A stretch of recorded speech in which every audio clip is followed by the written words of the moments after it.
Welcome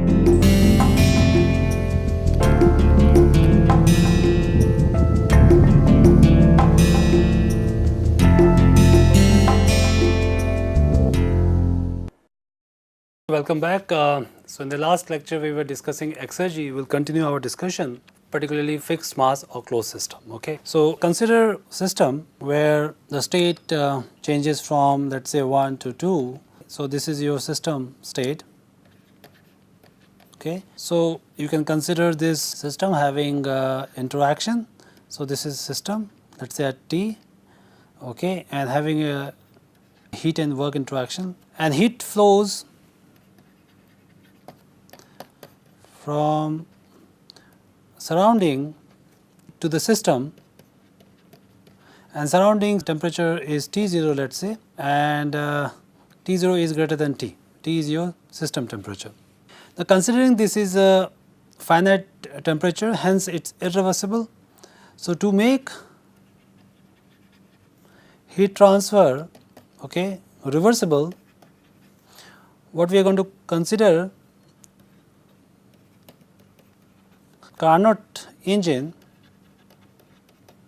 okay, which operates between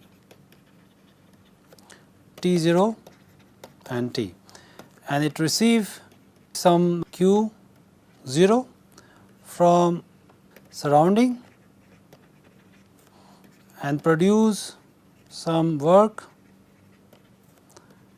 W reversible, let's say heat engine, okay, and it rejects Q at T. So in other words, I can represent this system in the following way. Okay, so it considers T0, Q0 and W reversible,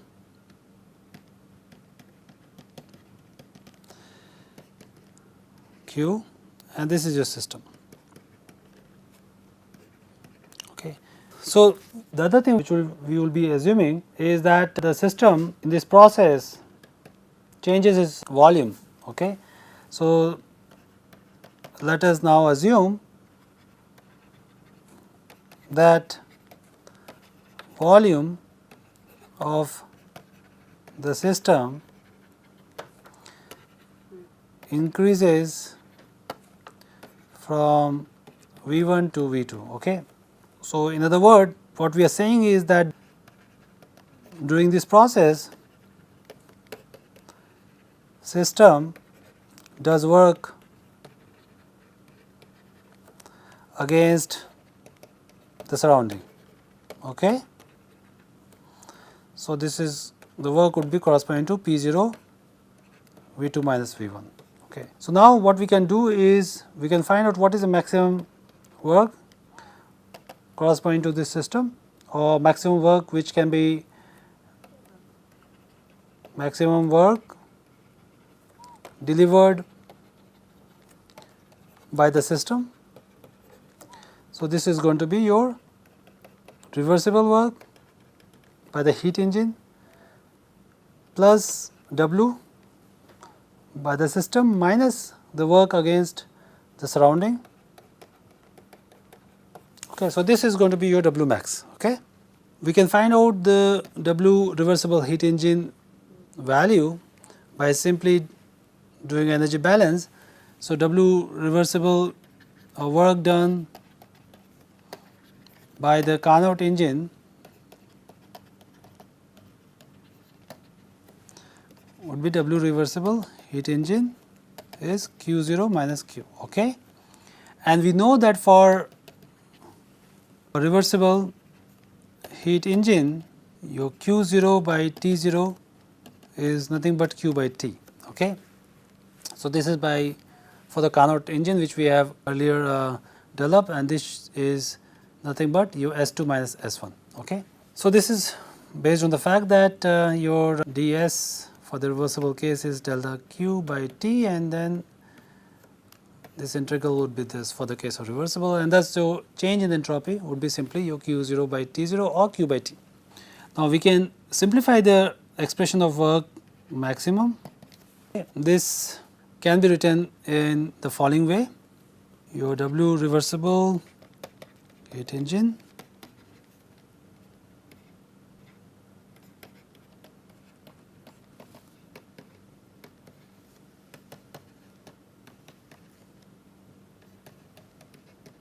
okay.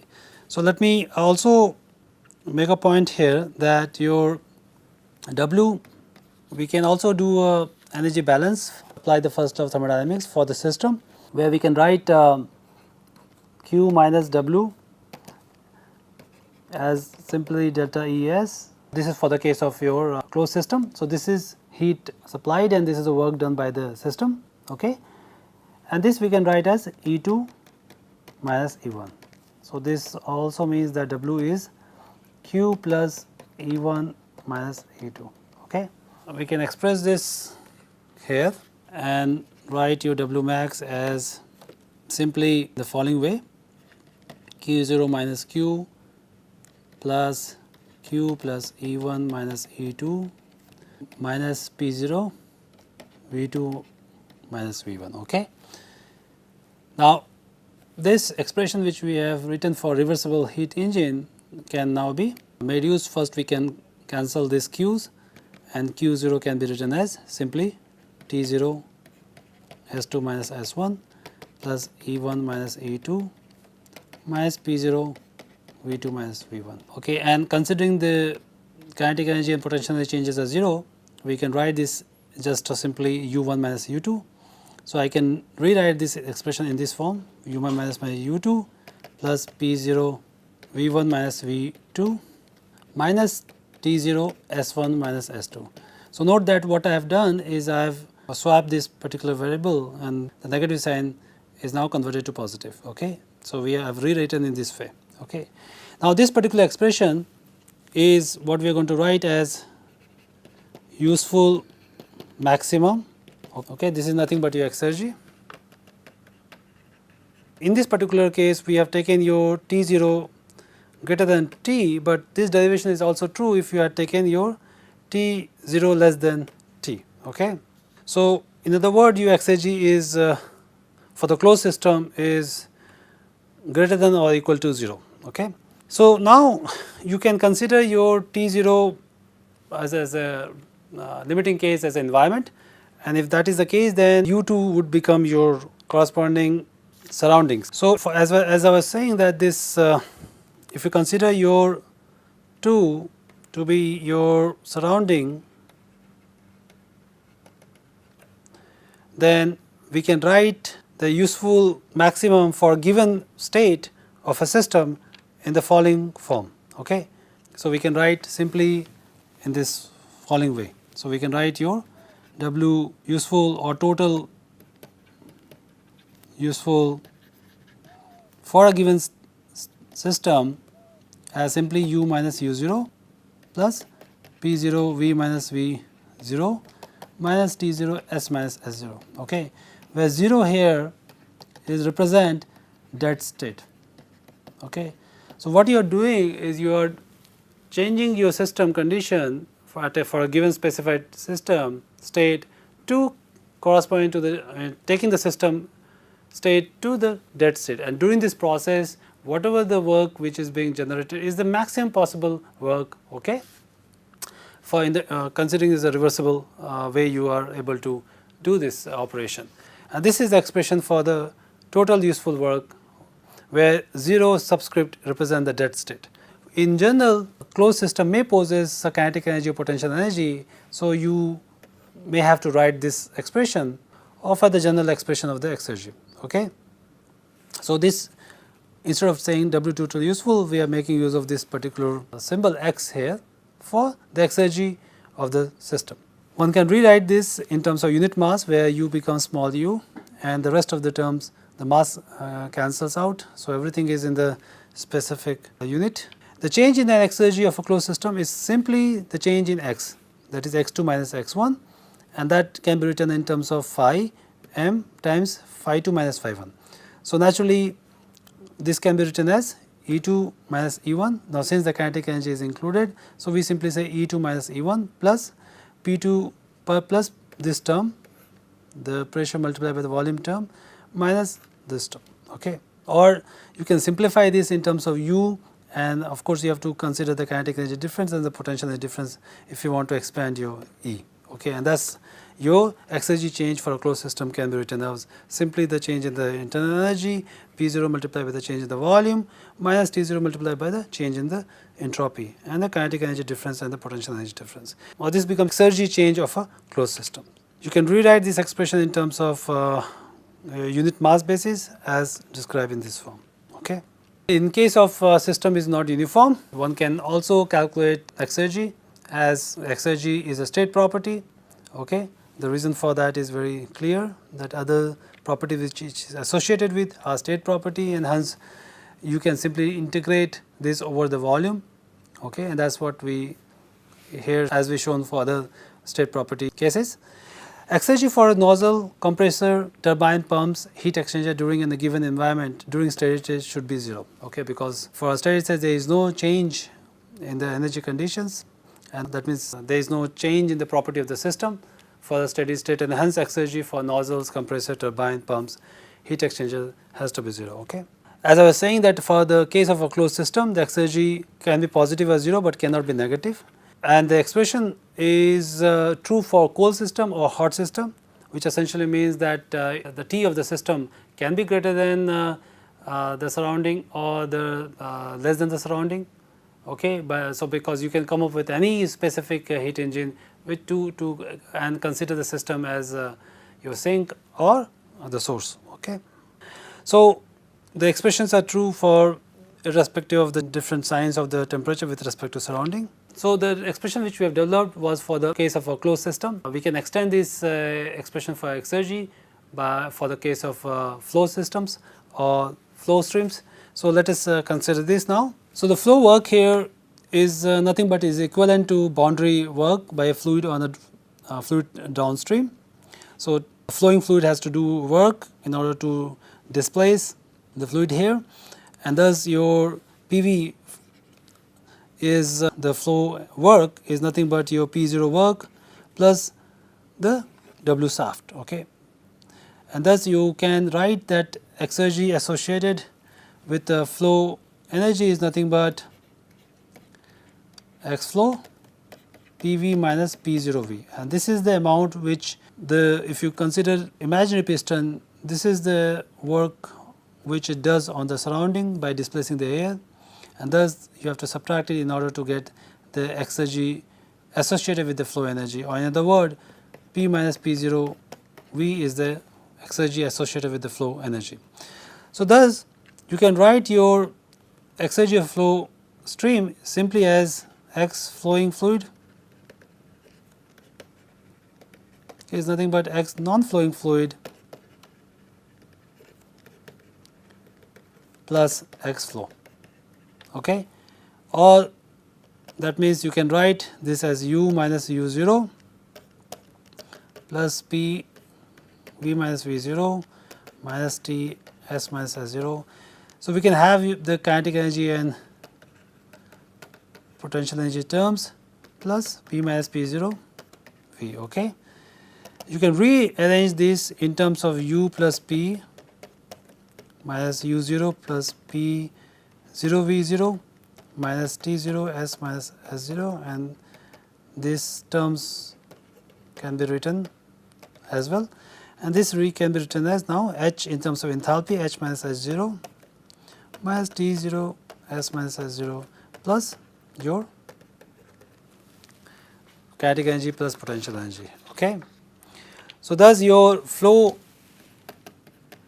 Exergy, now note that I am writing flow Exergy, not energy here, is defined as psi, and this is the term which we defined this. So this is nothing but your psi. Okay, this is your flow energy. Okay, so we can also find out the Exergy change, and that will be your delta psi, will be your psi 2 minus psi 1. So Exergy change of a closed system of a fluid represent the maximum amount of useful work that can be done, or minimum amount of useful work that is needed as the system changes from state 1 to state 2. Okay, so thus Exergy represent the reversible work. Exergy of a flow system, however, can be negative because it depends on your pressure. So, let us look at your term here. We mentioned this in terms of your psi was your u minus u0 plus p0 v minus v0, okay, minus t0 s minus s0 plus v square by 2. Then you have this